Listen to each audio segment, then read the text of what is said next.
One final question sir. రీసెంట్గా రాజమౌళి గారు ఒక ప్రీ రిలీజ్ ఈవెంట్లో ఫేవరెట్ డైరెక్టర్స్ ఎవరు అంటే స్టార్ట్ మీ పేరే చెప్పారు. అండ్ మీ ఆ వీడియో కూడా మీరే మీ ఇన్స్టాలో పోస్ట్ చేశారు. ఆర్జీవి గారి స్టైల్ బాగుంటుంది, డిఫరెంట్గా ఆలోచిస్తారని ఆయనే చెప్పడం జరిగింది. ఆస్కార్ దాకా రాజమౌళి గారు వెళ్ళారు. అండ్ మీ స్టైల్లో ఒక్కొక్క ప్రాజెక్ట్ వస్తూ ఉన్నారు. అండ్ ఇప్పుడు కూడా ఈ ప్రాజెక్ట్ కూడా ఒక వండర్ అని చెప్పొచ్చు. మళ్ళీ ఆ మార్క్ ఆర్జీవిని మళ్ళీ మేము ఫ్యూచర్లో చూడగలమా, చూడలేము? చూడలేరు, చస్తే చూడలేరు, 7 జన్మలు ఎత్తినా చూడలేరు.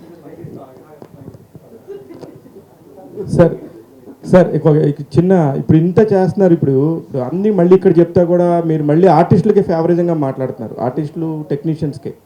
సినిమా ఇండస్ట్రీలో ప్రొడ్యూసర్స్ కూడా ఒక వింగ్ అనేది ఉండింది సార్. వాళ్ళు చాలా కష్టాలు పడుతున్నారు. చాలా చిన్న సినిమాల వాళ్ళందరికీ వాళ్ళకి ఒక మీలాగా ఒక పేరు లేదు, కానీ వాళ్ళకి మంచి కంటెంట్తో సినిమాలు తీస్తున్నారు. బట్ ఫైనల్గా వాళ్ళు వచ్చి ఆగిపోతున్నారు.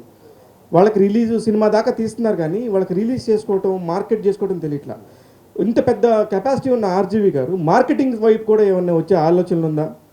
ఇప్పుడు ఇక్కడ అంటే మీరు ప్రొడ్యూసర్స్ అని చెప్పారు కదా. అవును, ప్రొడ్యూసర్ అంటే ఎవరు? Is manufacturing. ఇప్పుడు మనకి మ్యానుఫ్యాక్చరింగ్ ప్రోడక్ట్, సినిమా అనేది ఒక ప్రోడక్ట్. ఓకే, ఎందుకంటే మీరు ఎఫర్ట్, టైము, మనీ అన్నీ ఖర్చు పెట్టి ఒకటి చేసి యూ వాంట్ గెట్. బట్టలు కొట్టింది అనుకోండి, మీరు ఒక షర్ట్ బ్రాండ్ చేశారు. ఆ షర్ట్ బ్రాండ్ మీరు అనుకుంటున్నారు చాలామందికి ఇది నచ్చుతుంది, ఈ షర్ట్ అందరూ కొంటారు అని. మీరు అక్కడ షాప్లోకి వెళ్ళేసరికి 100 బ్రాండ్లు ఉన్నాయి అక్కడ. ఆ షాప్లో ఉన్న 100 బ్రాండ్లో దొరికే వాటిలో షాప్ ఓనరు ఏమనుకుంటాడు, అరే ఇది ఎవడో కొండు, ఇది కొంటాడు. ఆడికి లిమిటేషన్ ఉంటుంది, స్పేస్ లేదు.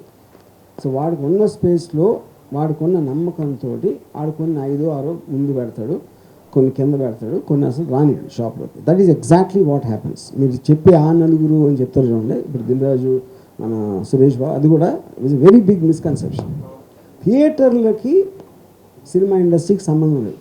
థియేటర్ అనేది ఇట్ ఈస్ ఎ షాప్, ఇది factory. Manufacturing, sales counter, they are completely different things. Okay, అప్పుడు ఆ సేల్స్ కౌంటర్ గురించి అర్థం అవ్వకుండా మీరు మ్యానుఫ్యాక్చర్ చేస్తే ఎవరు మూర్ఖత్వం? అది మ్యానుఫ్యాక్చర్ మూర్ఖత్వం. అది పాయింట్.